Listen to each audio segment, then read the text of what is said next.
जय हिंद मेरे प्यारे साथियों, आप सभी का हार्दिक स्वागत और अभिनंदन है उत्कर्ष के इस शानदार से प्लेटफॉर्म पर। तो कैसे हैं आप सभी लोग?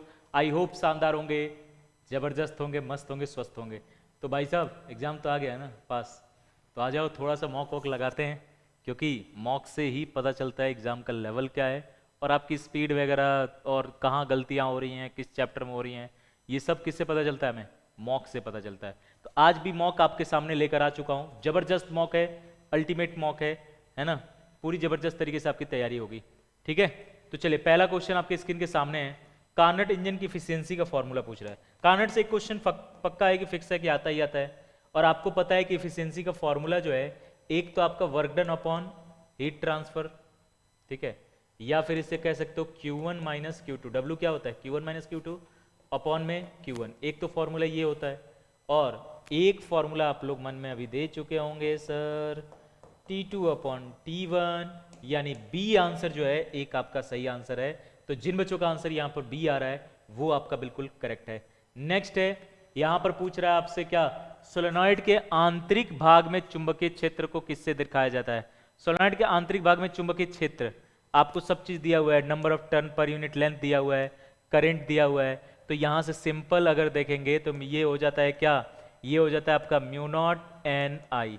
अगर आंतरिक में देखोगे अंदर सोलेनॉइड के, तो ये किसी एक सिरे पे पूछ देता तो 1/2 म्यू नॉट एन आई हो जाता, याद रखना। तो यहां से आपका सी आंसर बिल्कुल सही है। नेक्स्ट, अगर हम कह रहे हैं तरल के ताप को बढ़ाएं तो पृष्ठ तनाव क्या हो जाएगा? तो पृष्ठ तनाव का कारण क्या है? असंतुलित ससंजक बल। और असंतुलित ससंजक बल जो है मेन पृष्ठ तनाव का कारण है। अगर आप ताप बढ़ाओगे तो ससंजक बल, कोहेसिव फोर्स, CF का मतलब कोहेसिव फोर्स, ससंजक बल कम होगा। और ससंजक बल कम होगा तो मेन कारण ही कम हो रहा है, तो पृष्ठ तनाव क्या होगा? कम हो जाएगा। तो ये आपका बिल्कुल डिक्रीज करेगा, 100% डिक्रीज करेगा। यहां से कह रहा है कि डैश द्वारा प्रत्यावर्ती धारा को दिष्ट धारा में बदला जाता है। Alternating current is converted to direct current by, किसके द्वारा? किसके द्वारा इसमें जो है AC को DC में कन्वर्ट किया जाता है, ये बताना है। इनमें से किसके द्वारा AC को DC में कन्वर्ट किया जाता है, ये आपको बताना है। तो फटाफट आंसर दीजिएगा भाई कि इनमें से AC को DC में कन्वर्ट किसके द्वारा किया जाता है। तो बड़ा सिंपल सा टॉपिक है, रेक्टिफायर। क्या? रेक्टिफायर जो है AC को DC में क्या करता है? कन्वर्ट करता है। नेक्स्ट, कह रहा है कि एक साधारण पेंडुलम आयाम को ए और आयाम, पेंडुलम आयाम A और समय अवधि T है, x0 के बारे में सराउंडिंग गति करता है, ठीक है। माध्य से a/2 पर पहुंचने में, माध्य से a/2 पर पहुंचने में, यानी ये पूरा अगर मैं बात करूं कि ये इसकी पूरी माध्य स्थिति है, यहां से a/2 कहां पहुंचेगा? ये पूरा यहां पहुंच जाएगा, तो ये तो पूरा a हो गया। तो a/2 यानी कहीं यहां पर पहुंचने में, तो यहां से यहां तक पहुंचने में कितना समय लगेगा? तो यहां पर t, यहां पर 0 से यहां t/4, इसके बीच में पहुंचने में t/12 हो जाएगा। आधा करोगे इसका तो t/12, डी आंसर जो है वो बिल्कुल सही है। नेक्स्ट, वैद्युत चुंबकीय तरंग एवं वैद्युत चुंबकीय बल क्षेत्र, वैद्युत चुंबकीय तरंग के वैद्युत और चुंबकीय बल क्षेत्रों में चरण में अंतर कितना होता है? तो वो दोनों एक दूसरे से, अगर दोनों फील्ड देखोगे ना, इलेक्ट्रिक फील्ड, मैग्नेटिक फील्ड, ये दोनों एक दूसरे से 90 डिग्री पर होते हैं। कितने डिग्री पर होते हैं बंधु? ये दोनों एक दूसरे से जो है, या दोनों एक दूसरे से जो है 90 डिग्री पर होते हैं। तो यहां पर आपका हो जाएगा क्या? Option C. क्लियर? क्या हो जाएगा सर? Option C. तो यहां पर सी ऑप्शन जो है बिल्कुल करेक्ट है। नेक्स्ट, यहां से कह रहा है दी गई परमाणु में, परमाणु प्रतिक्रिया में A और Z क्या होगा? A और Z क्या होगा? यहां पर देखो, ये आपका अल्फा डीके में, in the given nuclear reaction, alpha decay में A और Z के पास यहां पर कौन सा परमाणु क्रमांक होगा? तो यहां पर साफ साफ कह सकते हो सर, यहां पर A के जगह पे क्या होगा सर? ऊपर आपका नंबर है, तो ये आपका सॉरी, यहां पर अगर देखोगे तो ऊपर क्या हो जाएगा? A के जगह पे, तो यहां A के जगह पे साफ कह सकते हो सर 234, और Z के जगह पे आपका क्या होगा? 90। तो यहां से आपका, यहां पर आपका A आंसर जो है वो बिल्कुल सही है। यहां पर बिल्कुल A जो है करेक्ट आंसर है। नेक्स्ट, यहां से यदि वस्तु अवतल दर्पण के ध्रुव और फोकस के बीच में रहे, अवतल दर्पण, कौन सा दर्पण है? अवतल दर्पण। तो अवतल दर्पण में फोकस और पोल के बीच में ऑब्जेक्ट हो तो इसकी इमेज पीछे बनती है, और कैसी बनती है? सीधा, आभासी, आभासी सीधा बड़ा, आभासी सीधा बड़ा। चलिए नेक्स्ट, कह रहा है कि द्रव्यमान m और त्रिज्या r की एक पतली गोलाकार डिस्क, देख लो डिस्क है ये, सर्कुलर डिस्क, ठीक है, और r about an axis perpendicular to its plane, यानी इसके समतल के क्या हो? समानांतर, सॉरी इसके समतल के लंबवत अक्ष के परितः जो है आपको क्या बताना है? जड़त्व आघूर्ण बताना है कि लंबवत अक्ष के परितः क्या हो जाएगा। तो इसके लंबवत अक्ष के परितः जो जड़त्व आघूर्ण होता है वो होता है mr²/2।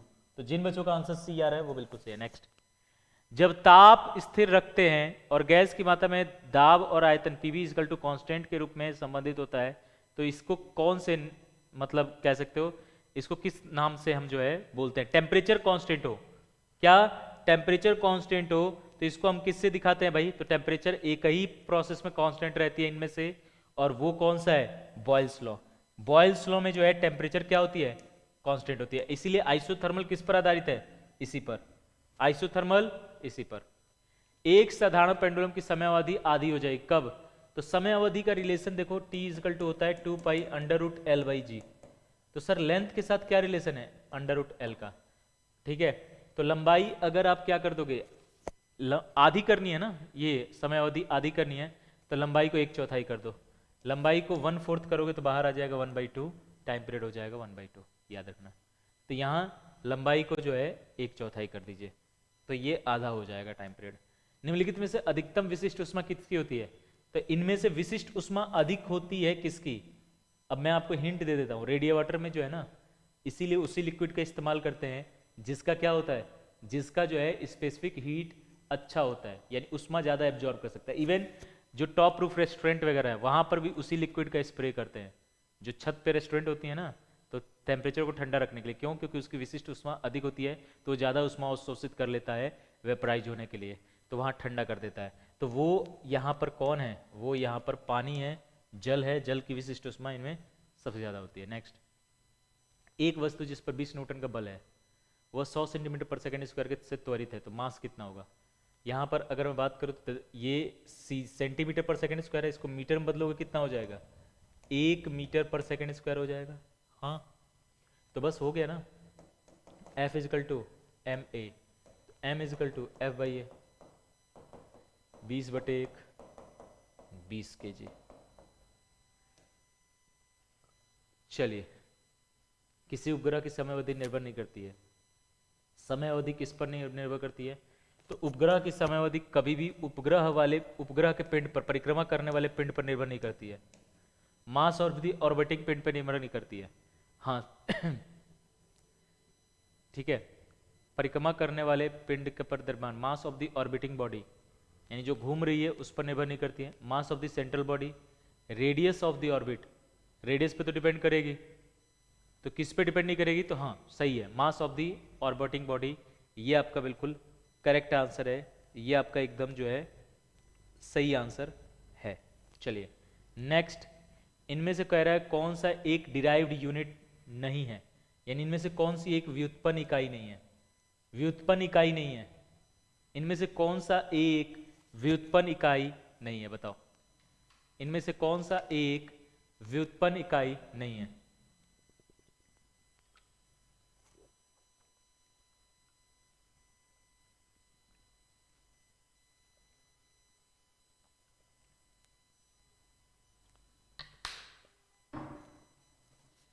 कौन सा नहीं है सर?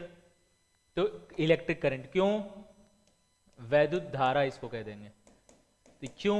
क्योंकि ये जो है फंडामेंटल क्वांटिटी है। क्या? Fundamental quantity, fundamental quantity, fundamental quantity मूल राशि है, मूल राशि। तो ये व्युत्पन्न राशि नहीं होता।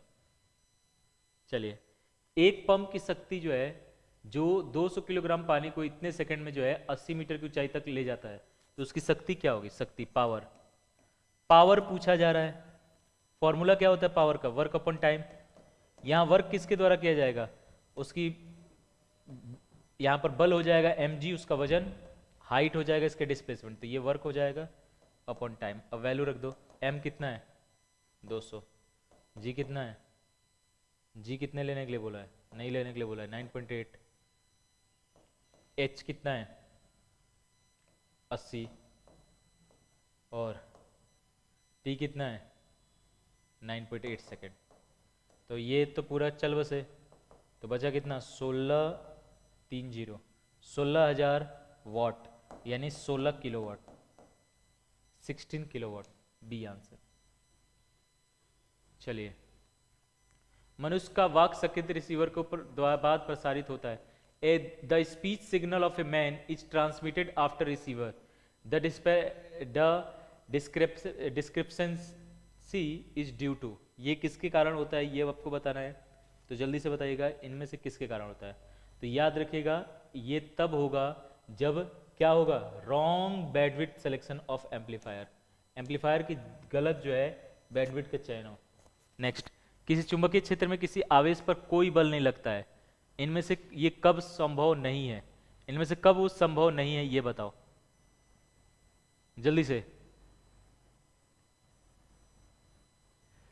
जल्दी से। चार्ज इज एट रेस्ट, यानी कब जो है वो पॉसिबल नहीं है।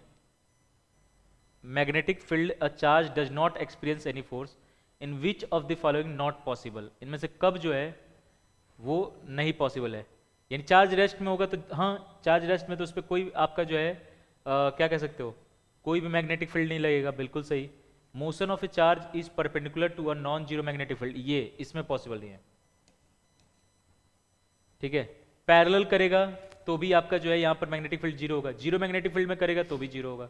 तो बचा कौन, यहाँ बचा कौन, अगर बात करें तो अगर वो परपेंडिकुलर जो है नॉन जीरो मैग्नेटिक फील्ड में जाएगा तो उस पर मैग्नेटिक फील्ड लगेगा और वो सर्कुलर मोशन करना स्टार्ट कर देगा। कैसा मोशन, सर्कुलर मोशन करना जो है वो स्टार्ट कर देगा, याद रखिएगा।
चलें, तो ये आपका क्लियर है, तो ये आपका, इसमें फोर्स लगेगा ही लगेगा और उसमें पता ही है कि सर्कुलर मोशन करेगा चार्ज। नेक्स्ट, एक टेस्ला किसके बराबर है, एक टेस्ला जो है किसके बराबर है, 10 की पावर 4 गॉस, 10 की पावर -4 गॉस, 10 की पावर 3 गॉस, 10 की पावर 2 गॉस। तो याद रखिएगा एक टेस्ला जो है वो 10 की पावर 4 गॉस के बराबर होता है। कितना, 10 की पावर 4 कितने के बराबर होता है सर, 10 की पावर 4 गॉस के बराबर जो है ये होता है। नेक्स्ट, इनमें से आपको बताना है निम्नलिखित में कौन सा कथन सही है। ये डेल क्यू है, ये डेल डब्ल्यू है, ये डेल यू। प्रथम नियम बताता है, इनमें से कौन सा प्रथम नियम बता रहा है, बताओ। एक ही बता रहा है, और वो कौन सा है, कौन सा प्रथम नियम को बता रहा है, बताओ। प्रथम नियम क्या कहता है कि sir del Q equal to del U plus del W, ठीक है। तो यहां पर हम साफ कह सकते हैं all of the statement are correct, नहीं डेल नहीं, ये सही है, ये आपका सही हो जाएगा। चलिए बी आंसर।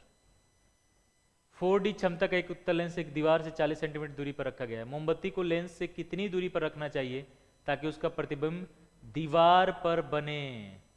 यानी 4D क्षमता वाला एक उत्तल लेंस, ठीक है, दीवार से कितनी दूरी पर रखा गया है? दीवार से 40 सेंटीमीटर दूरी पर बना है, ठीक है। तो मोमबत्ती को लेंस से कितनी दूरी पर रखना चाहिए ताकि उसका प्रतिबिंब, है ना, कहाँ हो? दीवार पे बने। आहा, क्या क्वेश्चन है, इसको सॉल्व करो। लो 1 मिनट का समय देता हूं पूरा, इसको सॉल्व करो, क्योंकि ये एक बेहतरीन, अल्टीमेट, शानदार, जानदार क्वेश्चन है। जल्दी से इसको सॉल्व करिए भाई, तब मानेंगे कि आप लोगों ने कुछ सॉल्व किया है। इसको सॉल्व करिए, पूरा 1 मिनट का समय है, इससे ज़्यादा समय लगेगा भी नहीं, ठीक है, इससे ज़्यादा समय लगेगा भी नहीं।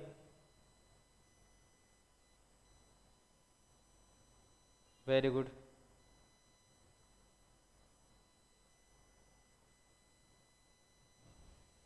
पावर दिया है तो इसका मतलब फोकस दे दिया, हाँ या ना?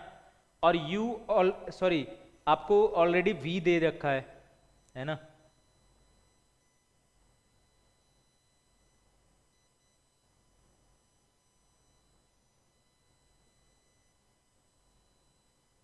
चले आ जाइए।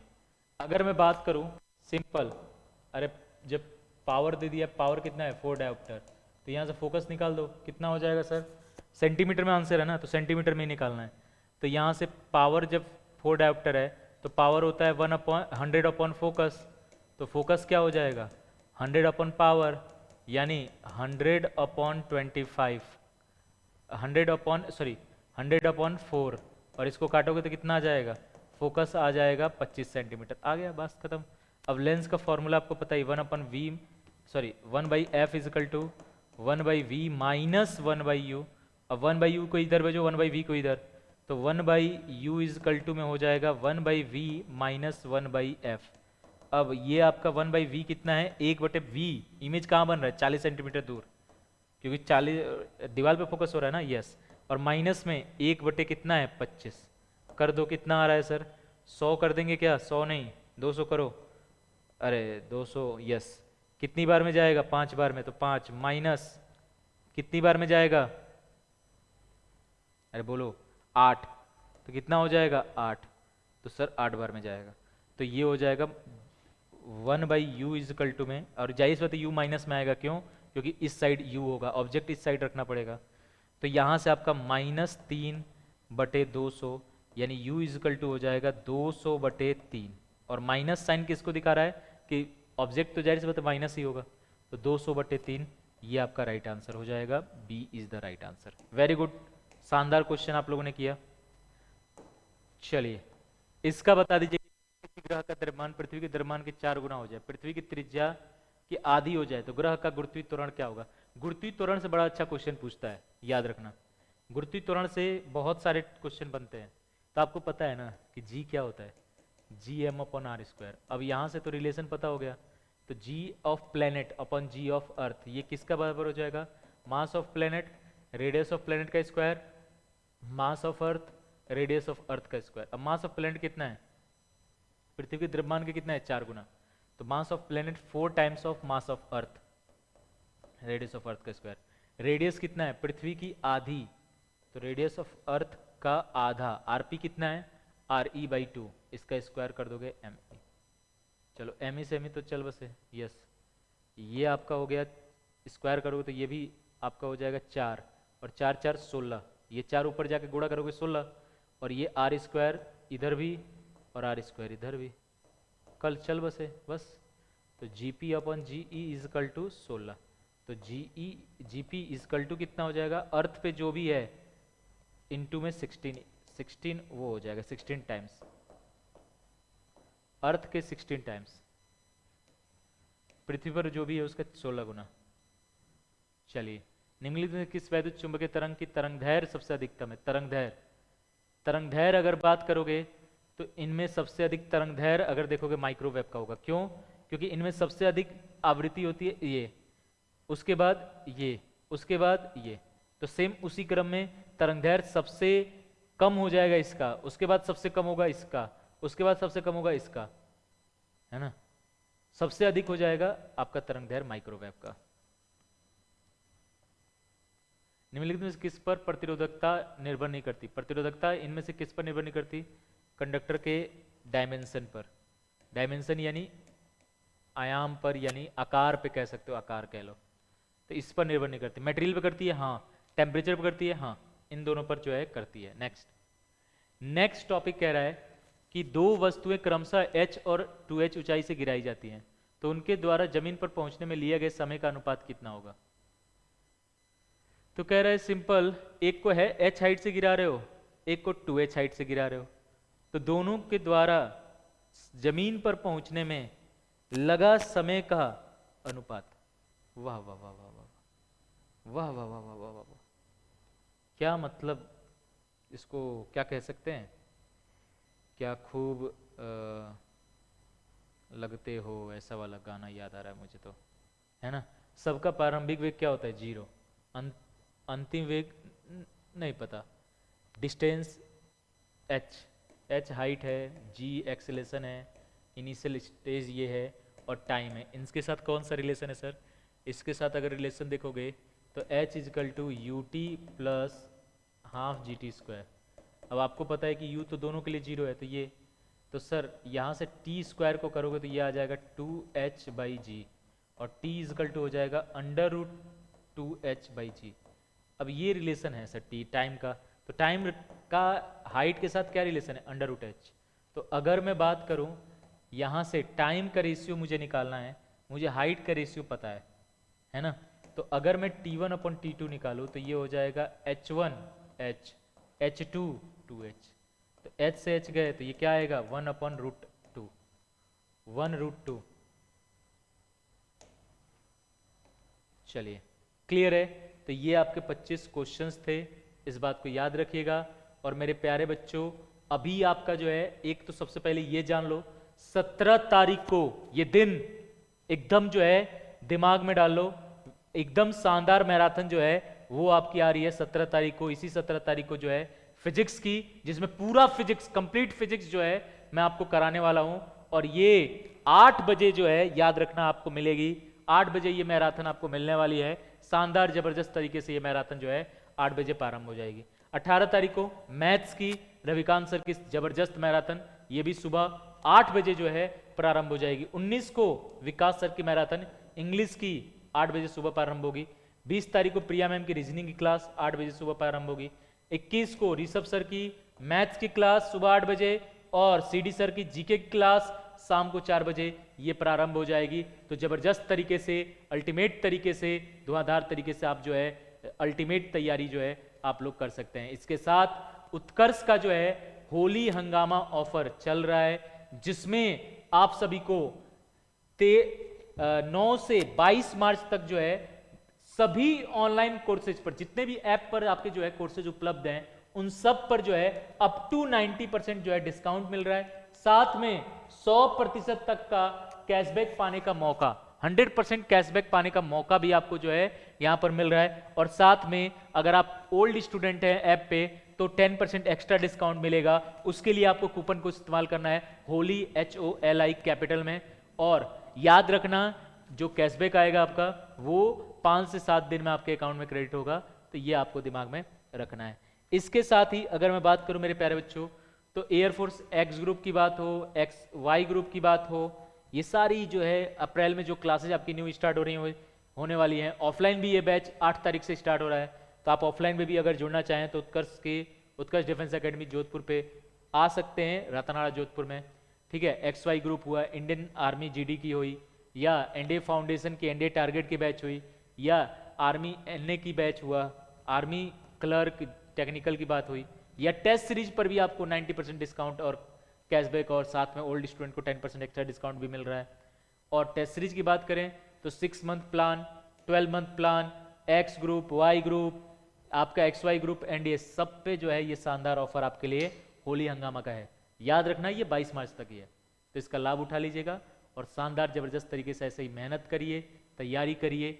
मुझे पूरा विश्वास है कि इस बार आप लोग फोड़ेंगे। अभी मैं आपको मॉक और भी कराऊंगा, तो टेंशन लेना नहीं है, लगातार डेली आपको मॉक मिलेगा, जिससे आपकी एक तैयारी जो है इसमें भी, मतलब होली के समय में भी जो है डिस्टर्ब ना हो। कम से कम आप एक मॉक जरूर लगाएं और साथ में और ज़्यादा प्रैक्टिस करें। तो आज के इस सेशन को मैं प्यारे बच्चों यहीं तक रखता हूँ। मिलता हूँ आपसे कल नेक्स्ट सेशन में। तब तक के लिए जय हिंद, जय भारत।